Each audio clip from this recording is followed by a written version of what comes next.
Wakil Menteri Imigrasi dan Pemasyarakatan, Silmi Karim mendatangi Gedung Merah Putih KPK pada Rabu malam terkait operasi tangkap tangan di kantor imigrasi Jakarta Barat.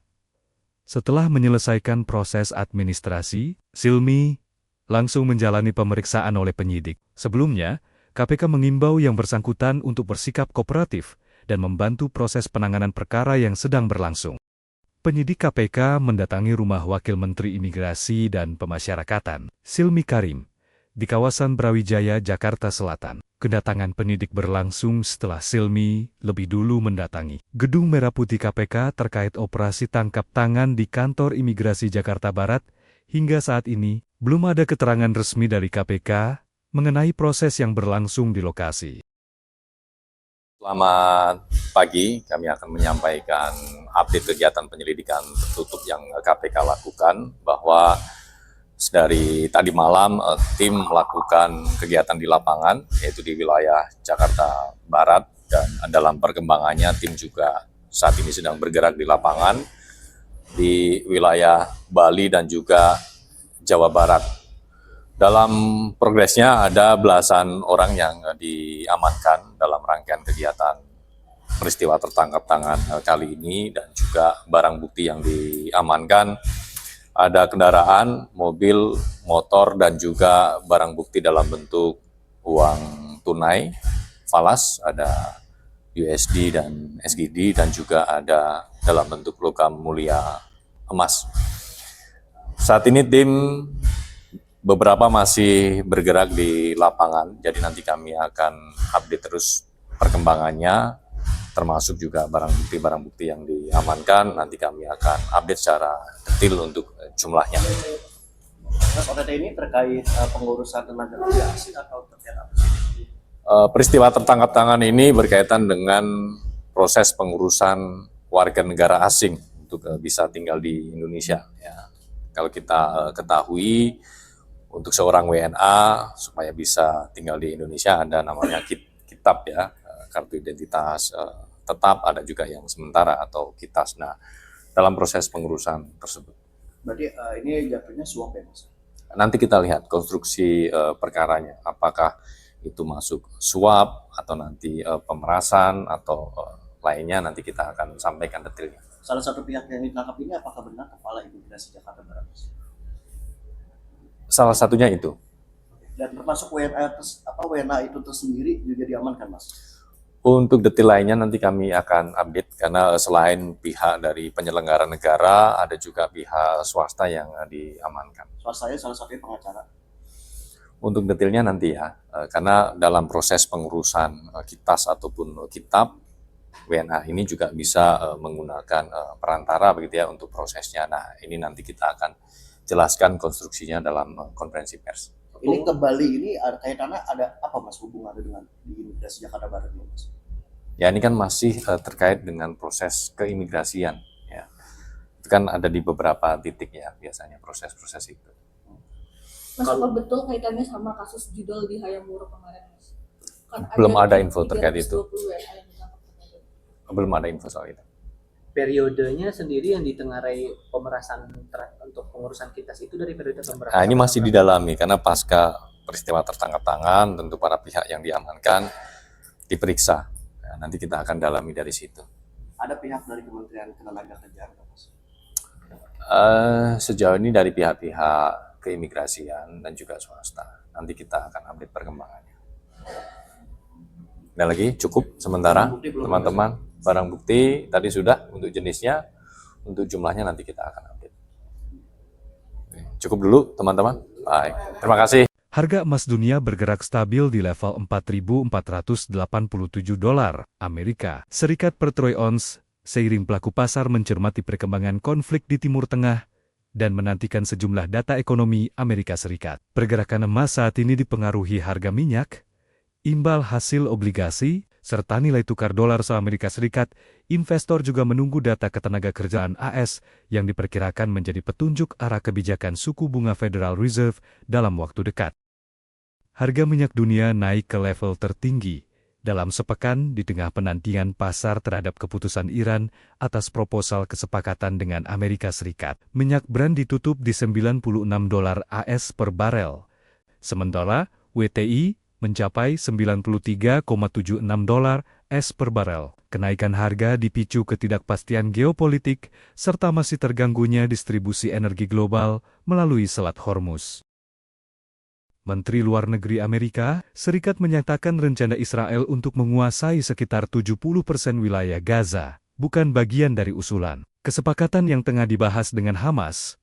Pernyataan ini muncul di tengah upaya mediasi gencatan senjata dan pembebasan sandera yang masih berlangsung. Washington menegaskan, fokus utama negosiasi saat ini adalah penghentian konflik, penyaluran bantuan kemanusiaan, dan tercapainya kesepakatan yang dapat diterima kedua belah pihak.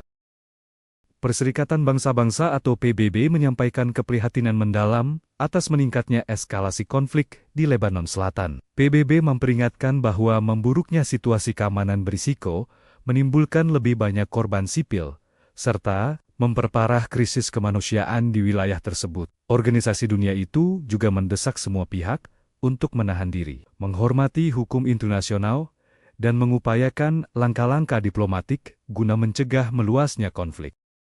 Iran mengecam serangan terhadap sebuah sekolah putri di wilayah LPR dan menyebutnya sebagai kejahatan perang. Teheran menegaskan bahwa fasilitas pendidikan sipil tidak boleh menjadi target serangan dalam konflik bersenjata. Iran juga mendesak dilakukannya penyelidikan independen guna mengungkap pihak yang bertanggung jawab atas insiden tersebut.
Pemirsa, Indonesia mendorong penguatan konektivitas infrastruktur antar negara ASEAN.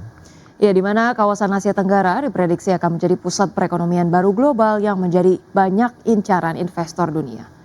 Presiden Prabowo Subianto menekankan pentingnya penguatan konektivitas infrastruktur di berbagai bidang, termasuk pemerataan akses di wilayah terluar bagi negara-negara anggota ASEAN. Indonesia menekankan bahwa pembangunan infrastruktur yang terkoneksi antar negara akan memberikan dampak nyata bagi masyarakat di wilayah tertinggal, terdepan, dan terluar atau 3T, negara-negara Asia Tenggara. Untuk itu Menteri Luar Negeri Sugiono menegaskan kerjasama subregional harus juga mengutamakan konektivitas antar negara dan juga harus mampu menghadirkan akses infrastruktur yang merata dan terjangkau bagi seluruh masyarakat ASEAN. Indonesia sendiri berkomitmen untuk terus memperkuat sinergi dan konektivitas pembangunan infrastruktur lintas kawasan. Ada beberapa deliverable terkait dengan hal itu, diantaranya ASEAN Petroleum Security Agreement yang disepakati, kemudian juga after ASEAN Plus 3 Emergency Rice Security yang kemudian menjadi deliverable dari pertemuan. Ya, Bank Indonesia melaporkan posisi cadangan devisa Indonesia pada akhir April 2026 sebesar 146,2 miliar US dollar. Ya, posisi cadangan devisa pada akhir April 2026 setara dengan pembiayaan 5,8 bulan impor dan pembayaran utang luar negeri pemerintah. Bank Indonesia melaporkan posisi cadangan devisa Indonesia pada akhir April 2026 sebesar 146,2 miliar US dollar. Angka tersebut menurun dibandingkan posisi akhir Maret 2026 yang tercatat sebesar 148,2 miliar US dollar. Adapun posisi cadangan devisa pada akhir April 2026 setara dengan pembiayaan 5,8 bulan impor atau 5,6 bulan impor dan pembayaran utang luar negeri pemerintah. Angka tersebut juga jauh di atas standar kecukupan internasional yang berada di kisaran 3 bulan impor. Dalam keterangannya, Direktur Departemen Komunikasi Ramdan Denny Prakoso mengungkapkan, perkembangan tersebut dipengaruhi oleh penerimaan pajak dan jasa serta penerbitan global bond pemerintah. Di tengah kebutuhan pembayaran utang luar negeri pemerintah dan pelaksanaan kebijakan stabilisasi nilai tukar rupiah. BI menilai level cadangan devisa tersebut mendukung ketahanan ekspor eksternal sekaligus menjaga stabilitas makroekonomi dan sistem keuangan nasional. Kedepan, BI meyakini ketahanan sektor eksternal Indonesia tetap terjaga. Optimisme tersebut didukung oleh posisi cadangan devisa yang memadai serta potensi aliran masuk modal asing yang tetap positif. Hal itu sejalan dengan persepsi investor terhadap prospek perekonomian Indonesia dan imbal hasil investasi domestik yang masih menarik. Jakarta, Tim Liputan IDX Channel. Berikutnya pemirsa, Kementerian Keuangan mencatatkan posisi utang mencapai 9.920,42 triliun rupiah per 31 Maret 2026. Ya, rasio utang terhadap produk domestik bruto berada di level 40,75%. Direktorat Jenderal Pengelolaan Pembiayaan dan Risiko Kementerian Keuangan mencatat posisi utang mencapai 9.920,42 triliun rupiah per 31 Maret 2026. Dari total tersebut, mayoritas utang masih berasal dari penerbitan surat berharga negara yang mencapai 8.652,89 triliun rupiah atau sekitar 87,22% dari total utang pemerintah. Sementara itu, komponen peminjaman tercatat sebesar 1.267,52 triliun rupiah. Data tersebut menunjukkan struktur pembiayaan pemerintah masih bertumpu pada instrumen pasar keuangan domestik melalui penerbitan obligasi negara. Berdasarkan data yang resmi DJPPR, Kementerian Keuangan, rasio utang terhadap produk domestik bruto berada di level 40,75%. Angka tersebut masih berada di bawah batas maksimal rasio utang yang diatur dalam Undang-Undang Keuangan Negara sebesar 60% terhadap PDB. Pemerintah menyatakan pengelolaan utang dilakukan secara cermat dan terukur untuk mencapai portofolio utang yang optimal sekaligus mendukung pengembangan pasar keuangan domestik. Jakarta, Tim Liputan IDX Channel.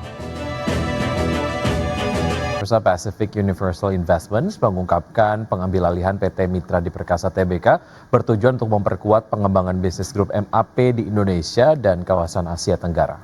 Adapun sebelumnya pada Jumat 8 Mei 2026, Pacific Universal Investments resmi mengakuisisi 51% saham MAP dengan nilai total mencapai 11,81 triliun rupiah. Pacific Universal Investments mengungkapkan pengambil alihan PT Mitra Adiperkasa Tbk bertujuan memperkuat pengembangan bisnis grup MAP di Indonesia dan kawasan Asia Tenggara. Direktur Pacific Universal Investments mengatakan langkah akuisisi Mitra Adiperkasa dilakukan untuk mendukung ekspansi dan pertumbuhan jangka panjang perseroan sebagai salah satu pemain retail terbesar di kawasan. Pada Jumat 8 Mei 2026, Pacific Universal Investments resmi mengakuisisi 8,46 miliar saham MAPI atau setara 51% dari total modal ditempatkan dan disetor perseroan. Saham tersebut dibeli dari PT Satya Mulia Gema Gemilang dengan harga Rp1.395 per saham atau senilai total Rp11,81 triliun. Dengan rampungnya transaksi tersebut, Pacific resmi menjadi pengendali baru emiten retail gaya hidup tersebut. Pacific bersama afiliasi CFC Capital Partners juga akan menunjuk Samudra Investment dan Ocean Continuum untuk melaksanakan penawaran tender wajib atas saham publik MAPI. Harga penawaran tender wajib tersebut ditetapkan sebesar Rp1.550 per saham sesuai ketentuan yang berlaku di pasar modal. Aksi pergantian pemegang saham pengendali MAPI terjadi di tengah kinerja mentereng grup MAP. Pada kuartal 1 2026, PT Mitra Adi Perkasa Tbk mencatat pertumbuhan pendapatan 32,04% secara tahunan menjadi Rp12,29 triliun. Di sisi bottom line, laba bersih perseroan naik 32,98% menjadi Rp628,04 miliar. Berbagai sumber IDX Channel.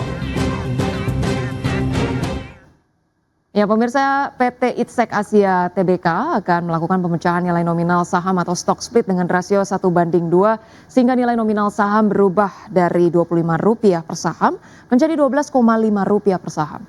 Direktur PT Itsek Asia Tbk Doni Mora mengatakan aksi korporasi tersebut telah memperoleh persetujuan pemegang saham dalam RUPS luar biasa yang digelar pada 16 April 2026. Melalui aksi korporasi ini jumlah saham ditempatkan dan di-store penuh meningkat menjadi 13,43 miliar saham. Manajemen perseroan menjelaskan langkah stock split dilakukan untuk meningkatkan likuiditas perdagangan saham sekaligus memperluas basis investor di pasar modal. Berdasarkan jadwal yang telah diumumkan perseroan, perdagangan saham CYBR dengan nilai nominal lama di pasar reguler dan negosiasi berakhir pada 12 Mei 2026. Selanjutnya saham dengan nominal baru mulai diperdagangkan di pasar reguler dan negosiasi pada 13 Mei 2026.